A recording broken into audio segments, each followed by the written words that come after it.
为了台南市的粪扫减量，原定伫咧7月1日实施的禁止使用无透明粪扫袋仔政策，引发部分民众反弹。市府改为自10月起到12月31日为劝导期，让民众有加一点仔时间适应。但是因为有真侪人有将塑胶袋仔当作粪扫袋仔习惯，认为禁止使用无透明粪扫袋仔政策了明。对此，议会民进党团在1日特别召开记者会，希望环保局会当延长劝导期。我们也支持垃圾减量，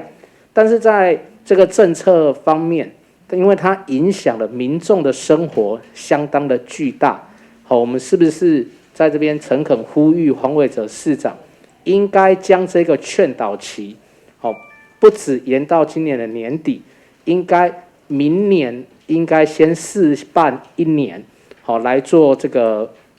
劝导期。百姓对这个政策还不大了解，所以我还是建议说，把那个宣导让百姓普遍知道，然后这个劝导期也能延长。这个方向是利益良善，但是你要让整个这个习惯性来做改变其实在短短的你说从10月1号开始到这个明年的1月1号这样几个月短短的这个劝导期其实是不足的。讲玻璃破去，我那个用报纸包起来，报纸可以用一个塑胶袋包起来，伊也无透明，要安怎啦所以真的在执行上是真的要延长一些宣导期，让民众可以去适应啦。我在乡下那个重物蛮多的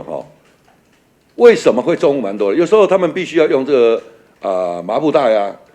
他们来装泥沙，有时候在淹水啦，或者说怎么样，他们可以做沙包。所以他们会有这个麻布袋很多，因为他们平常在施肥，就会累积很多的这个饲料袋。你不让他用，你说跟他换回来，你能换多少？他长期要使用肥料袋，那你说这些肥料袋到最后何去何从？环保局长谢世佳表示，禁用无透明粪扫袋仔是为了台南市粪扫减量，并防止偷盗树叶废弃物等状况发生。而且主要是禁用黑色甲完全无透明的袋仔，普通半透明的袋仔，民众也是会当使用。你若拄则用迄种五花袋啊，什么3斤的、5斤的，你只有继续用。那个因为那是半透明的，可以看到里面，所以等于说70%-80%的人其实是无影响的，该遐20%左右的人会，所以你这款继续用啊。